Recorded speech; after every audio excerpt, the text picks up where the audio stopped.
8 రోజులుగా సాగుతున్న మేమంతా సిద్ధం బస్సు యాత్రకు ఇవాళ బ్రేక్ ఇచ్చారు సీఎం జగన్. రాత్రి నెల్లూరు జిల్లా చింతరెడ్డిపాలెంలో బస చేసిన ఆయన ఇవాళ నెల్లూరు జిల్లా కీలక నేతలతో సమావేశం కానున్నారు. జిల్లాలో పార్టీ పరిస్థితిపై ఇప్పటికే ఐపాక్ బృందం నివేదిక సమర్పించింది. దాంతో నియోజకవర్గాల్లో పార్టీ పరిస్థితిపై సమీక్ష చేయనున్నారు జగన్. గత ఎన్నికల్లో 10 అసెంబ్లీ స్థానాలు 2 ఎంపీ స్థానాలను గెలుచుకుంది వైసీపీ. రేపు నియోజకవర్గాల వారీగా రివ్యూ చేయనున్నారు జగన్. కాసేపట్లో నెల్లూరు జిల్లా వైసీపీ ముఖ్య నేతలతో సమావేశం కానున్నారు సీఎం జగన్. దీనికి సంబంధించి పూర్తి అప్డేట్స్ మా ప్రతినిధి అమర్నాథ్ అందిస్తారు.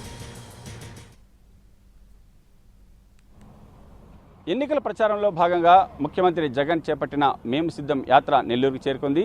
ఈరోజు యాత్రకు బ్రేక్ ఇచ్చారు.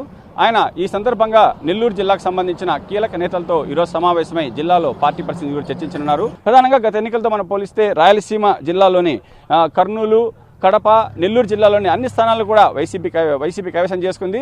ఈసారి కూడా అదే ఫలితాలను పునరావృతం చేయాలని చెప్పి కూడా వైసీపీ భావిస్తున్న తరుణంలోనే నెల్లూరులో ఆయన ఒక్కరోజు విరామం తీసుకోవడంపై రాజకీయ వర్గాలు కూడా చర్చ సాగుతోంది. ప్రధానంగా నెల్లూరు జిల్లా మీద జగన్ ప్రత్యేక దృష్టి సారించారని చెప్పి కూడా ఆ పార్టీ నేతలు చెబుతున్నారు.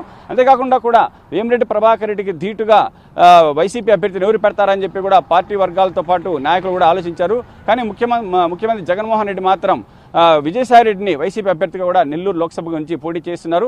దీంతో విజయసాయిరెడ్డి వచ్చిన తర్వాత పార్టీ నేతలు కార్యకర్తలందరినీ కూడా ఆయన అందరినీ కలిసి పార్టీని పటిష్టం చేసి చర్యలను కూడా చేపట్టారు. అంతేకాకుండా కూడా ఐపాక్ సంబంధించిన బృందం కూడా నెల్లూరు జిల్లాలో నియోజకవర్గాల వారీగా కూడా పరిస్థితులన్నింటినీ కూడా నివేదిక రూపంలో జగన్కు అందజేసింది. ఈ నివేదికల ఆధారంగా ఈరోజు ఆయన సీనియర్ నేతలతో చర్చలు జరుపుతున్నారు.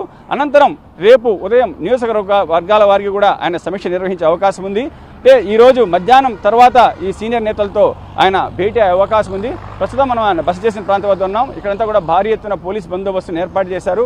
కేవలం వైసీపీకి సంబంధించిన నాయకులను మాత్రమే వాళ్ళు అనుమతిస్తున్నారు. అంతేకాకుండా కూడా ముందుగానే అనుమతి తీసుకున్న వారికే ఇక్కడికి కూడా ప్రవేశం కల్పిస్తున్న పరిస్థితి.